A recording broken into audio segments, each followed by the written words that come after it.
প্রোটেম speaker হিসেবে শপথ নিলেন তাপস রায়। প্রোটেম স্পিকারের শপথ গ্রহণে উপস্থিত ছিলেন মুখ্যমন্ত্রী শুভেন্দু অধিকারী। তিনি ছাড়াও ছিলেন রাজ্যের নবনির্বাচিত মন্ত্রী এবং কয়েকজন হবু বিধায়কও। মঙ্গলবার পশ্চিমবঙ্গের লোকভবনে তাকে শপথ বাক্য পাঠ করান রাজ্যপাল আর.এন. রবি। এদিন সকালে তিনি অসমের মুখ্যমন্ত্রী হিসেবে হিমন্ত বিশ্ব শর্মার শপথ গ্রহণে হাজির ছিলেন। সেখান থেকে কলকাতায় ফিরেই সোজা চলে যান লোকভবনে। ছিলেন মুখ্য সচিব মনোজ আগরওয়াল, মন্ত্রী দিলীপ ঘোষ, মন্ত্রী ক্ষুদিরাম টুডু, জয়ী বিজেপি প্রার্থী শঙ্কর ঘোষ, জগন্নাথ চট্টোপাধ্যায় সহ অন্যান্যরা। লোকভবনে প্রবেশের সময় ভিক্টরি সাইন দেখান বর্ষিয়ান রাজনীতিক তাপস রায়। শপথ নিয়ে বেরিয়ে সাংবাদিকদের মুখোমুখি হন তাপস রায়। প্রোটেম স্পিকারের কাজ কি জানালেন তাপস রায়। বললেন, বুধ ও বৃহস্পতিবার 293 জনের শপথ গ্রহণ হবে। মুখ্যমন্ত্রী ও অন্যান্যরা প্রথমে শিডিউল অনুযায়ী শপথ গ্রহণ হবে।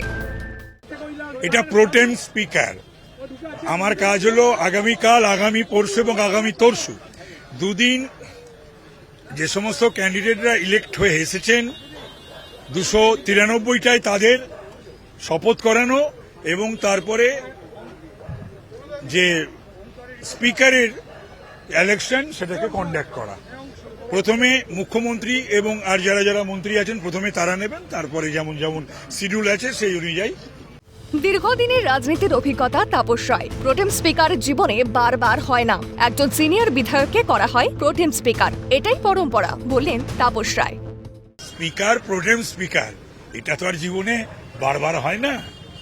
তো প্রোটেম স্পিকার আমার দল, আমার পরিষদীয় দল তারা ভেবেছে এবং এটা একজন সিনিয়র বিধায়ককেই করা হয়, এটাই পরম্পরা। কুশাসন সরিয়ে বিজেপি সরকার গঠন করেছে। শুভেন্দু অধিকারী মুখ্যমন্ত্রী হয়েছেন, এর থেকে আনন্দের কিছু হয় না। অনুভূতি ব্যাখ্যা করলেন তিনি।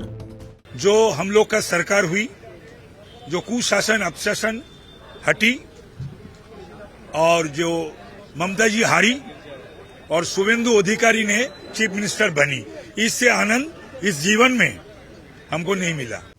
এরকম বহু গেম প্ল্যান তৃণমূলের ছিল।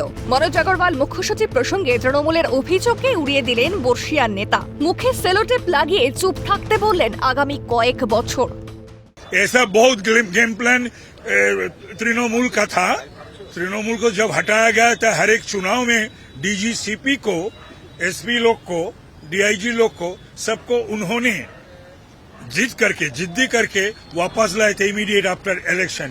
सो अभी जितना दिन तृणमूली लोग चुप रहे, जैसे 2011 चुनाव के बाद ममता जी ने बोली थी असेंबली में खड़ा होके सीपीएम लोग को, जो आप लोग सेलोटेप लगाइए मुंह पर, बात मत कहिए। हम भी बोलते हैं आप लोग कई साल चुपचाप रहिए, सेलोटेप लगाइए मुंह में, बात मत कीजिए। বিধানসভায় বিধায়কদের শপথ গ্রহণের পর স্পিকার নির্বাচন হবে শুক্রবার 15ই মে। যে প্রোটেম স্পিকার নির্বাচন হলো, সেই প্রোটেম স্পিকার নির্বাচনে মূলত তাপস রায়কে যখন নির্বাচিত করা হচ্ছে সে সময় রাজ্যপাল তাকে শপথ বাক্য পাঠ করান। সে সময় মুখ্যমন্ত্রী শুভেন্দু অধিকারী তিনি ছিলেন, পাশাপাশি অন্যান্য দপ্তরের মন্ত্রীরা ছিলেন, বিভিন্ন বিধায়ক ছিলেন এবং আগামীকাল থেকে বিধানসভায় বিধায়করা তারা শপথ বাক্য পাঠ করবেন সকাল 11টা থেকে এবং আগামীকাল এবং আগামী পরশু অর্থাৎ বুধ এবং বৃহস্পতিবার এই দুদিন বিধানসভায় শপথ বাক্য পাঠ অনুষ্ঠান রয়েছে। প্রোটেম স্পিকার নিয়ম অনুযায়ী তিনি বিধায়কদের শপথ বাক্য পাঠ করান। সে কারণে আজকে প্রোটেম স্পিকারকে শপথ বাক্য পাঠ করালেন রাজ্যপাল আর.এন. রবি এবং 15 তারিখ অধ্যক্ষ নির্বাচন হবে।